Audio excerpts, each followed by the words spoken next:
Bonjour à tous. Aujourd'hui, nous sommes évidemment dans le studio à La Rochelle de Web TV Info et nous allons parler peut-être guerre du rail, ou plutôt du rail tout simplement, et des équipementiers en fait qui sont basés à La Rochelle. Et c'est Alstom dont nous allons parler, qui est implanté à La Rochelle et surtout sur Étré, sur le site d'Étré depuis très longtemps, mais ça, on va en parler avec nos deux représentants syndicaux qui sont avec moi, et surtout de l'avenir d'Alstom, des problèmes d'emploi, en fait, de tout ce qui inquiète les personnes qui travaillent là-bas et qui voudraient être rassurées sur leur avenir. Donc bonjour, je suis avec Fabrice Cottrel de FO Bonjour. et Philippe Massé de la CGT. Bonjour à tous les deux.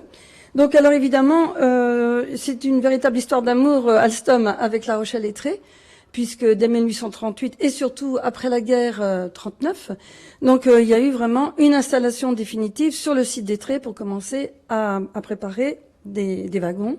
Tout à fait, oui, tout à fait. Voilà.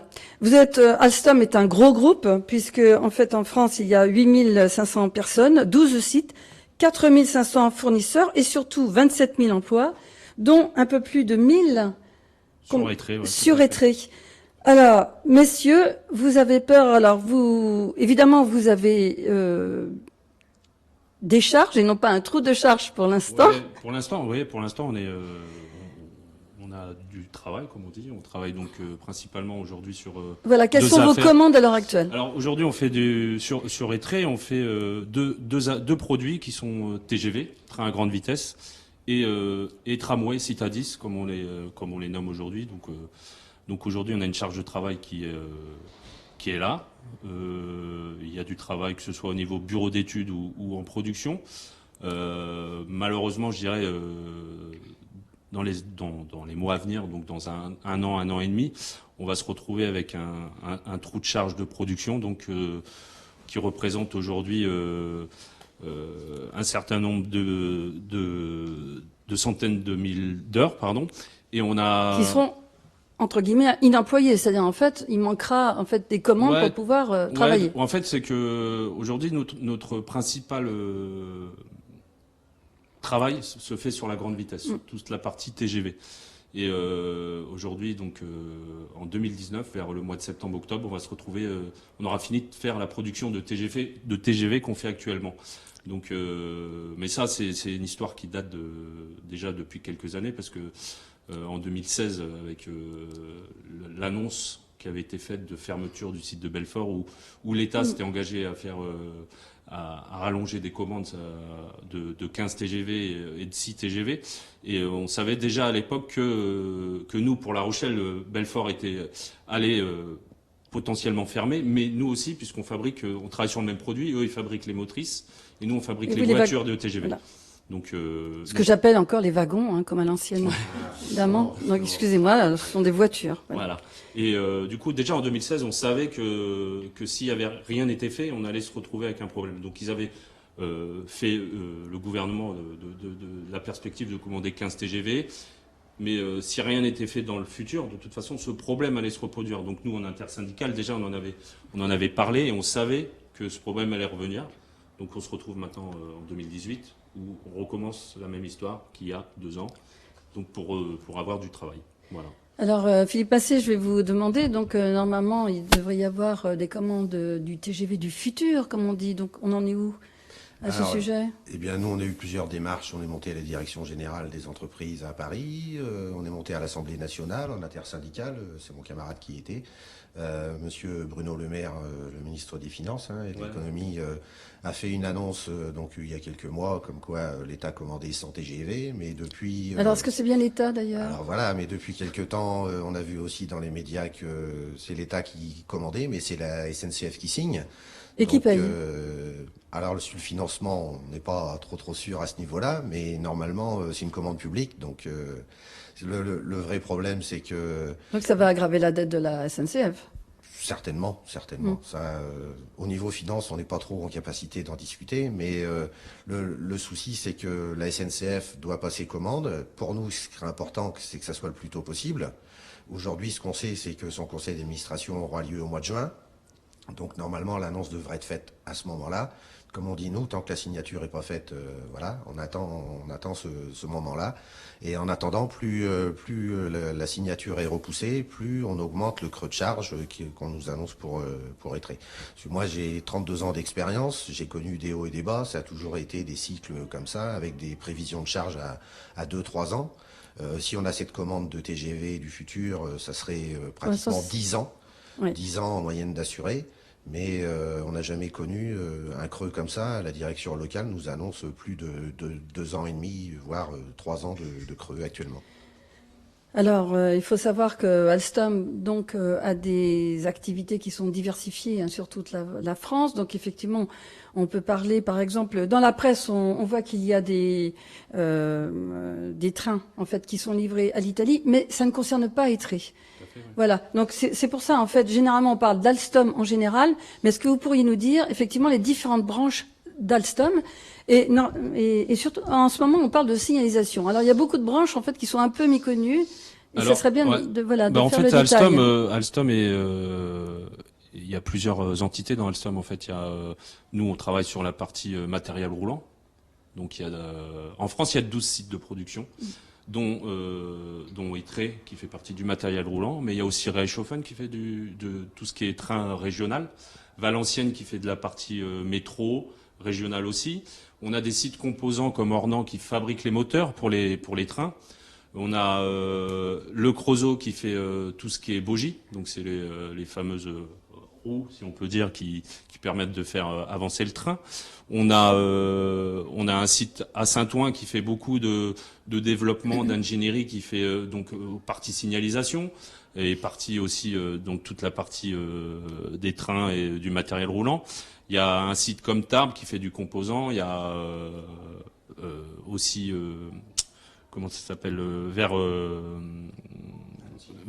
Grenoble ou Villeurbanne, pardon, qui fait aussi tout ce qui est assemblage, câblage, des choses comme ça. Voilà, on a 12 sites de production. Aujourd'hui, ce qu'on sait, donc moi, comme je suis élu en CCE, et on a des élus sur tous les sites, que ce soit FO, CGT, CGC, nous, on se rend compte qu'il y a une stratégie Alstom qui se met en place depuis quelques années, que nous, on dénonce, qu'on n'accepte pas, parce qu'en fait aujourd'hui on a les sites qui sont devenus un peu monoproduits, si je dirais. Avant sur La Rochelle, Philippe a plus d'expérience que moi, mais on travaillait sur beaucoup de produits, que ce soit TGV, que ce soit TER, que ce soit métro, que ce soit plein de choses. Aujourd'hui on a une stratégie Alstom qui fait qu'on a fait des sites monoproduits, et on se retrouve, parce qu'on parle des traits, mais le Reichshofen en 2019 a lui aussi, même avant nous, risque aujourd'hui de se retrouver en creux de charge de prod. On a Valenciennes qui a connu une période de plus d'un an de trous, de chômage technique. En fait, c'est des stratégies Alstom qui mènent à ces conséquences-là. Et nous, en fait, on comprend pas. On a des sites, nous, travaillant sur Etré, on est en concurrence avec des sites, le site de Barcelone et le site de Katowice, qui fabriquent les tramways. Et donc, aujourd'hui... donc, sur Etré, vous fabriquez aussi des voitures pour les trams. Ouais, on fait les tramways les tramways. Alors Oui. c'est pareil. Il y a une partie qui est fabriquée en Pologne, ça revient sur Etré. Nous, on fait l'assemblage finition. Enfin, C'est un peu comme la Toyota. Hein, c'est pareil. Ouais, voilà. Et en fait, on se retrouve aujourd'hui avec. Avant, on avait des directions qui avaient des projets industriels. Aujourd'hui, on parle plus de ça. On parle de projets financiers. C'est que ça qui compte. Et en fait, on se retrouve, les salariés aujourd'hui avec des commandes, puis ça baisse, et puis derrière, il n'y a plus rien qui arrive, quoi, pour des stratégies financières plutôt que de la stratégie industrielle. Aujourd'hui, on va en parler tout à l'heure, mais Siemens, voilà. je veux dire, c'est typiquement ça, où aujourd'hui, on ne sait pas ce qu'on va... Il n'y a pas de projet industriel, on ne parle que de projet financier. Je vais laisser un peu la parole à Philippe. Alors oui, avant d'aborder effectivement ce qu'on pourrait appeler la fusion, le mariage ou le rachat, enfin bref... Alstom par Siemens. Donc voilà, donc Philippe Massé, vous désirez ajouter quelque chose? Oui. Un petit point, on a une capacité aujourd'hui jusqu'en 2019 et on l'a connu en 2015 où le site était dimensionné, notamment pour les tramways. On pouvait fabriquer jusqu'à 120-130 tramways à l'année. Là, cette année, jusqu'en 2019, on en a 110 à faire. Et des restructurations industrielles font qu'aujourd'hui, la chaîne de production est prévu pour 50, 60, pas plus à l'année. Donc en fait, on adapte le site à la charge qu'on veut bien lui mettre en place, puisque tout le reste part dans les pays à bas coût, comme on disait, même si c'est des sites Alstom, mon camarade l'a signalé, que ce soit à Katowice ou Barcelone, et on est mis En concurrence avec eux. Voilà, donc et on adapte la charge au site, et bien sûr, elle est effective, parce que il y a à peine 3 ans, on était 300 personnes de plus, on était 1300, 1400. Moi j'ai connu, bon, il y a très longtemps, à plus de 2000, mais aujourd'hui, voilà, on est un peu plus de 1000, et on adapte la charge et l'effectif en fonction de ce qu'on veut bien donner comme travail. Sur ce Donc pour l'instant, l'avenir, vous ne le voyez pas. Enfin, c'est-à-dire, s'il y a moins de commandes, effectivement, donc il y a moins besoin. Est-ce que vous pensez que Alstom engendrera plus tard une sorte de flexi-sécurité, ce qu'on appelle à la danoise, pour travailler? Parce que, bon, ça sera peut-être une réflexion que vous allez peut-être avoir. C'est-à-dire, effectivement, donc en fonction des commandes, on adapte le nombre de personnes qui ont besoin de travailler. En fait, je pense, Il y a quelques années, on appelait ça Rolling Stock, on avait créé un groupe où justement, si des sites avaient des difficultés sur certains produits ou moins de commandes, on pouvait se prêter les commandes les uns les autres pour dépanner. Aujourd'hui, c'est fini, comme a dit mon camarade, tel site fait ça, un autre site fait ça. Est-ce que vous pensez que maintenant, au lieu de se prêter les commandes, entre guillemets, de dire, voilà, on a une commande de 100, je fais 50 et 50, et ça va pas être, on a une commande de 50, et puis on va avoir besoin de 10 personnes de tel site à ramener sur un site de production. Est-ce que ça, c'est pas le risque aussi? C'était le risque. C'est d'avoir la mobilité, des personnes qui travaillent dans un gros groupe. Il y a quelques années, ça pouvait se faire, ça s'est fait, et on a encore des collègues qui étaient venus de Belfort, parce qu'à l'époque, Belfort avait eu des gros soucis. Ils avaient accepté de venir ici quelque temps pour éviter de faire du chômage chez eux, et ils sont très contents du climat, parce qu'il y en a encore qui sont restés là. Donc ils sont restés, voilà, c'est ça. Donc vive La Rochelle. Après, aujourd'hui, on nous dit que techniquement, c'est très compliqué, parce que les outillages sont pas pareils. Mais surtout, par derrière, il y a une question de coût. On nous dit c'est trop cher, et il y a des risques industriels, alors que c'est pas vrai. Nos camarades de Reichshofen ou de Belfort, ou comme nous, on est capable de faire les produits qui se font ailleurs, quoi. Mais c'est juste une stratégie financière. Ils veulent pas prendre le risque de dépenser un petit peu d'argent pour combler la charge sur certains sites. Juste pour compléter, en plus, je voulais Fabrice, venir là-dessus, parce qu'en fait, ce qui est intéressant de savoir, c'est que c'est des stratégies donc financières qui sont faites par les directions aujourd'hui, mais l'État est un peu complice, parce que il y a pas si longtemps que ça, en fait, j'ai mes camarades de Reichshofen qui m'ont remonté en réunion de direction pour de la commande Régiolis, de trains de région, où même le président de la SNCF, donc Guillaume Pépi, avait expliqué à la direction de Reichshofen que lui, ce qu'il voulait, c'est du matériel le moins cher possible, et que peu importe... Avec des boulons comme le Titanic? Non, mais peu importe... Ça promet Comme en Angleterre, il y a quelque temps. Ouais. J'en ai fait l'expérience. Et peu importe, en fait, où sera fabriqué le train de région. Donc si c'est en Pologne ou à Barcelone ou ailleurs, du moment que ça coûte le moins cher possible, ils s'en fichent. Et pourtant, c'est des commandes françaises, quoi. C'est ça qui est en fait en plus ce côté franco-français qu'on nous vend tous les jours. Eh bien, en fait, on se rend compte que même nous, pour Reichshofen ou même nous à La Rochelle, les parties de tramway, il y en a une partie qui est fabriquée en Pologne ou à Barcelone. Et par contre, on a le tampon à la fin, parce que l'assemblage finition sur le tramway est fait à La Rochelle. Mais la partie pro de mécano-soudure n'est pas faite à La Rochelle, sur des commandes françaises. Alors, ce qui m'interpelle, c'est est-ce que effectivement cette validation franco-française à la fin, est-ce que ça c'est aussi une validation de qualité? Parce qu'en fait, on engage la qualité de ce que l'on produit. À chaque fois en France, on dit voilà, la différence, c'est la qualité. En fait, c'est toute la com en fait que fait la direction. Voilà, par exemple, la RATP, à un moment donné, on fabriquait nos tramways en mécano-soudure, donc toute la partie soudage était faite sur. On avait dit les choix industriels, on va le faire à Katowice parce que ça coûte moins cher. Encore, on attend toujours les preuves parce qu'on a demandé justement un peu ce taux horaire et puis quel gain avait Alstom à La Rochelle de faire fabriquer en Pologne, parce que il y a des allers-retours qui sont faits, donc même au niveau des gestions de modifs, au niveau de plein de choses, on ne connaît pas en fait le coût, on l'a demandé. Et les dépenses en carbone aussi, ouais. enfin, voilà. Et donc on ne l'a pas. Mais ce que je veux dire par là, c'est que la RATP à l'époque, on avait fait donc fabriquer nos tramways sur Katowice en mécano-soudure, et en fait il y a eu des audits qui ont été faits. Bon, et du coup, ils ont décidé de refaire revenir la production à La Rochelle parce que en termes de qualité, c'était pas top. Maintenant, aujourd'hui, on va pas non plus, on va pas dénigrer jusqu'au bout, mais aujourd'hui, un Polonais, c'est aussi bien travaillé qu'un ouvrier français, donc j'ai pas de souci avec ça. Par contre, ce qui nous agace un petit peu, si on peut dire, c'est que en fait, on a des commandes françaises avec des financements français, les régions, les départements, donc payent, donc c'est des salariés comme nous, des gens comme vous qui payez ça au niveau des impôts, et en fait, on nous dit, ben non, c'est franco-français, machin et tout, mais en fait non, parce qu'il y a une partie qui est fabriquée en Pologne ou à Barcelone. Voilà. Donc voilà, ça c'est Non, une fallait réflexion. c'était une petite mise au point à faire aussi, parce que ce côté-là, on le voit pas, nous on travaille dedans, donc on sait comment ça se passe. Et donc, c'est pas si simple que ça, il y a toute une complexité là-dedans. Alors 2018, c'est donc pour Alstom donc encore un nouveau virage. Ouais, Il y a tout à un fait. grand virage puisque là, ça va être le rachat par Siemens C'est ça. d'Alstom. Alors, ça a été certainement pour éviter un rapprochement avec Bombardier, qui a fait très très peur à Alstom de se retrouver tout seul Oui. face à une concurrence aussi, face aux Chinois et tout ça.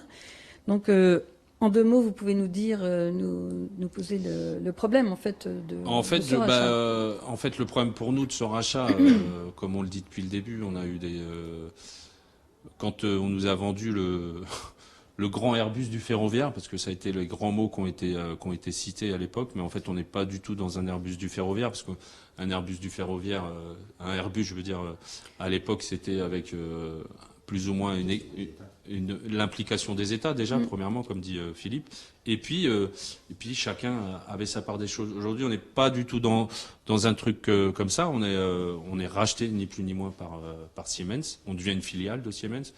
Pour preuve en est, avec aujourd'hui au niveau du conseil d'administration, ce sera sur les 11 membres, ce sera 6 qui seront de Siemens. Donc, ils auront la majorité. Ils auront la majorité. Dans quelques mois, ils vont passer avec plus de 50% de parts dans la société.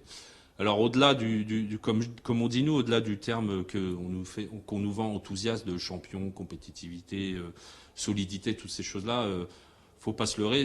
Déjà, il y a des choses qui sont en train de se mettre en place. Il y a des restructurations annoncées, des synergies annoncées. On a des chiffres de synergie de 470 millions d'euros. On a des chiffres pour la partie matériel roulant, qui nous touche directement. C'est plus de 380 millions d'euros d'annoncés en restructuration. Donc oui, il va se passer des choses, et aujourd'hui, il y a quelque chose d'intéressant qui s'est passé il n'y a pas si longtemps. Il y a quand même une mission parlementaire qui a été faite. J'allais en parler.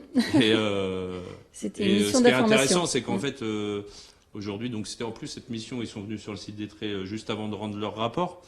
Et ce rapport, dedans, ils disent la même chose que ce qu'on dit depuis maintenant. De faire des mois. attention que ce ne soit pas uniquement une opération capitalistique. Ouais, nous, par contre, c'est vrai. Ça, moi, je pense qu'on n'y est ni plus ni moins. Nous, on attend toujours le projet industriel parce qu'on ne le connaît pas. La direction ne nous l'a pas donné. On parle de chiffres, on parle de plein de choses, mais par contre, c'est quoi le projet industriel? On ne sait pas. C'est-à-dire, c'est quoi pour Etré ou c'est quoi pour l'ensemble Bah, en fait, des sites voilà, c'est ça. de C'est quoi production. demain cette nouvelle société? Comment ça va se gérer? On a quand même des doublons qui sont déjà en termes d'emploi. Et puis au niveau des produits, on fabrique quand même Siemens fabrique des TGV. Bon, certes, c'est du haut niveau. Et ils fabriquent des tramways, ils fabriquent du régional, ils fabriquent la même chose que nous, hein, quasiment. Donc demain, c'est comment ça va se gérer cette stratégie. On a 12 sites en France. Ça fait des années qu'on nous dit qu'il y a trop de sites français. On va se retrouver avec des trous de charge. Voilà, il y a toutes plein de questions, et les projets industriels, on l'attend toujours. Ouais. Votre avis? Ce qu'il faut dire, cette opération, au début, on nous l'avait vendue, c'était plutôt le contraire. C'est-à-dire que Siemens, on connaît le groupe Siemens allemand, hein, qui est dans divers domaines, et il avait une petite branche mobility, ce qu'ils appellent, c'est-à-dire du ferroviaire. Et donc, pour faire le rapprochement et qu'Alstom devienne un groupe beaucoup plus fort, à l'origine, c'est Alstom qui rachetait la branche ferroviaire à Siemens. Sauf qu'Alstom n'avait pas assez de capital à l'époque, donc ils ont cherché des actionnaires. Et le principal actionnaire qui s'est présenté, c'est le groupe Siemens. C'est un peu compliqué à comprendre, mais avec le temps, on voit aujourd'hui l'intérêt. Ce qui se passe aussi, c'est nous on dit ce rachat, hein, cette absorption de Siemens, d'Alstom par Siemens, pardon. C'est tout bénef pour Siemens de toute façon, parce que eux, ils ont un groupe, mais quand même assez, avec toute leur fabrication assez interne, voire européenne. Ils ont très peu d'implantation dans d'autres pays. Tandis que nous, aujourd'hui, on a des entreprises un petit peu partout, aussi bien au Canada, en Amérique, en Afrique du Sud. Donc ça va être un truc formidable pour eux. Et la seule garantie aujourd'hui dans les pseudo-accords, puisqu'on n'a rien encore de signé à part ce projet capitalistique, la seule garantie qu'ils nous ont dit, c'est qu'il n'y aurait aucune fermeture de site et de licenciement en France Pour l'instant, pendant 4 ans. pendant 4 ans, c'est-à-dire Pendant jusqu'en 4 ans. 2022. Mais après.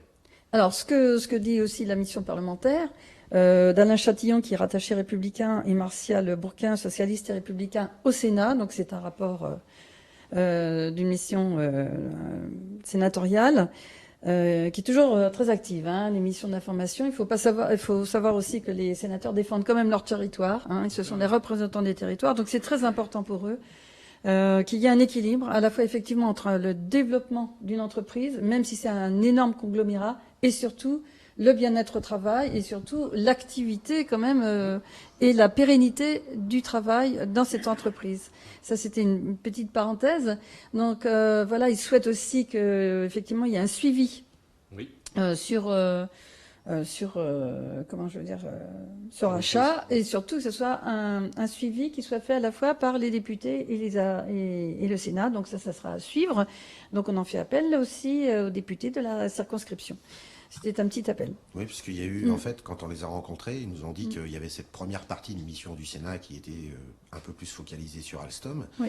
Mais après cette étude-là, ils ont une deuxième mission qui vont continuer aussi sur l'ensemble de l'industrie en général en France, quoi, l'industrie. Parce qu'ils disent que c'est du savoir-faire et nous, on en est C'est la conscients stratégie industrielle du pays Voilà. qui est en cause, en Qui est fait. en Voilà. cause. Il y a eu tellement de démantèlement, en fait, dans le Nord, un peu partout, dans le centre, que maintenant, c'est vrai qu'on cherche, même s'il y a fusion, et je pense que vous serez peut-être d'accord, il y a un maintien de l'emploi, surtout, justement, industriel, et surtout pour donner aussi peut-être de l'emploi à nos enfants. Ouais, tout à fait, ouais, bien sûr. Parce qu'on l'a déjà vécu il y a 3 ans avec la vente de la partie électrique que nous on avait En 2014. Voilà, Ouais. 2014, les années passent vite. Et donc ça a été vendu à General Electric et voilà, c'est un savoir-faire français. Aujourd'hui, il y avait des garanties de l'emploi de la part de General Electric. On sait très bien qu'on a une usine à Alstom justement à côté de Grenoble, là c'est Nerpic, où ils ont annoncé des licenciements pas longtemps après le rachat. Donc c'est des exemples concrets. Aujourd'hui, on laisse partir le savoir-faire français à l'étranger et c'est là où aussi, non seulement nous en tant que salariés d'Alstom, mais on est inquiet pour l'avenir de notre pays, comme vous disiez, et nos enfants derrière.